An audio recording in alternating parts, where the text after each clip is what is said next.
The air was thick with tension as the dimly lit bar buzzed with laughter and clinking glasses. Maria, a 21-year-old with a cascade of chestnut hair and a restless energy, sat perched on a stool, her fingers nervously tracing the rim of her untouched soda. Across the room, Inga, 24, leaned against the wall, her dark eyes scanning the crowd with a quiet intensity, her black sweater hugging her frame as if it were part of her armor. They'd been best friends for years, their bond forged in late-night study sessions and shared secrets, but tonight felt different, electric, like the air before a storm. It started with a glance. Maria caught Inga's eye, and for a moment, the noise of the bar faded. Something unspoken passed between them, a flicker of recognition that neither dared name. They'd met in college, thrown together by a mutual friend who thought their fiery personalities would either combust or complement each other. Maria, with her quick wit and dreams of becoming a writer, had been the spark. Inga, with her steady resolve and a passion for photography, the grounding force. They'd become inseparable, a duo that turned heads with their laughter and shared adventures across the sprawling American landscape, from road trips to forgotten diners to quiet nights under the stars. But their closeness hadn't gone unnoticed. Maria's parents, conservative and rooted in old-world values, had always eyed Inga with suspicion. "She's too intense," her mother would whisper, her voice laced with disapproval. "You're spending too much time with her."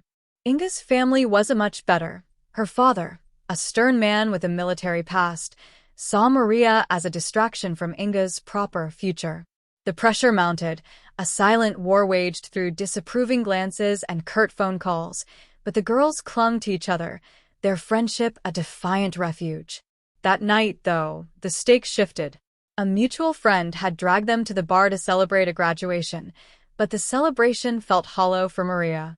She'd just had a fight with her parents, their words cutting deep. Choose us or her. Inga, too, carried a weight. Her father had threatened to cut her off if she didn't settle down with a suitable man. The bar's dim lights seemed to mirror the shadows in their hearts as they found themselves alone at a corner table, the crowd a distant hum.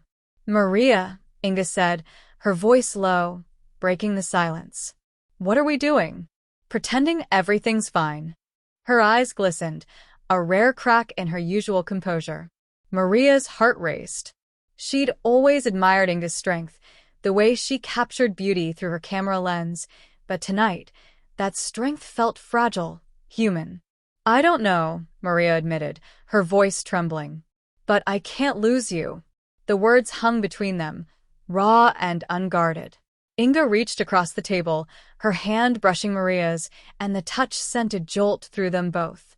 For years, they'd danced around something deeper, lingering hugs, shared glances that lasted too long, but fear had kept them at bay. Fear of their families, fear of themselves. The moment shattered when a drunken stranger stumbled toward them, slurring crude remarks. Inga stood, her protective instinct kicking in, but Maria grabbed her wrist, pulling her back. "Not worth it," she whispered. The man staggered off, but the tension lingered, a catalyst igniting something buried. They fled the bar, the cool night air hitting them as they stumbled into a nearby park, the city lights casting a soft glow on their faces. Under a sprawling oak, Maria stopped, her chest heaving. "Inga, I need to say something." Her voice cracked, and she turned away, unable to meet Inga's gaze. "I've been lying to myself. To you. I love you, more than a friend should." The confession spilled out, a dam breaking after years of restraint. She braced for rejection, her hands trembling. Inga froze, her breath catching. For a moment, silence reigned, the rustle of leaves the only sound. Then, slowly, she stepped closer, her hand lifting Maria's chin. "I've felt it too," she whispered, her voice thick with emotion. "But my father, your parents, they'll never understand." Tears welled in her eyes, mirroring Maria's. The world narrowed to the space between them. Maria's heart pounded as she leaned in, her lips brushing Inga's in a tentative, trembling kiss. It was soft, hesitant, yet filled with a longing that had simmered for years. Inga responded, her hands finding Maria's waist, pulling her closer as the kiss deepened, a silent promise amid the chaos. The taste of salt from their tears mingled, a bittersweet seal on their unspoken love. But the bliss was short-lived. A rustle in the bushes revealed a figure, Maria's older brother, sent by their parents to check on her. His gasp cut through the night like a blade. "What the hell?" he shouted, his voice a mix of shock and anger. Inga pulled back, her face paling, but Maria clung to her hand, defiance flaring. "Go tell them," Maria said, her voice steady despite the fear. "I'm not hiding anymore." The confrontation that followed was brutal. Her brother stormed off, promising to report back, while Inga's phone buzzed with furious texts from her father. They retreated to Inga's apartment, a cramped space filled with her photographs, images of them laughing, exploring, living. There, amidst the chaos, they held each other, the weight of their family's rejection pressing down. Days turned into a whirlwind of arguments. Maria's parents disowned her, their voices cold over the phone. "You're no daughter of ours." Inga's father cut her off financially, his ultimatum ringing in her ears. "Choose her, and you're dead to me." The girls faced eviction, job loss threats, and a society that whispered behind their backs. Yet, in the quiet of Inga's apartment, they found strength. Maria wrote furiously, turning their pain into stories, while Inga captured their resilience through her lens. One evening, as they sat surrounded by rejection letters and unpaid bills, Inga pulled Maria close. "We'll build something new," she vowed, her voice steady. Maria nodded, her hand resting on Inga's cheek. Another kiss followed, this one fiercer, a declaration of survival. They didn't know how they'd make it, but they knew they'd do it together.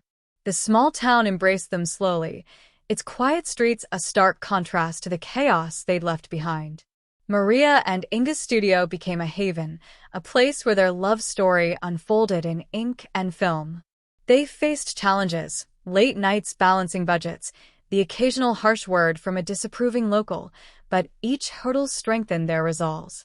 Maria's stories began to gain traction online, her raw honesty resonating with readers, while Inga's photographs adorned galleries, capturing the beauty of their journey. One rainy afternoon, as they framed a new exhibit, Inga paused, her camera resting on the table. "We've made it," she whispered, her eyes shining. Maria smiled, pulling her into a kiss, the rain tapping a gentle rhythm outside. Their love, once a secret, now stood as a testament to resilience, a beacon for others. They adopted a stray cat, naming her Hope, and together they built a family, proving that love could thrive even in the ashes of rejection.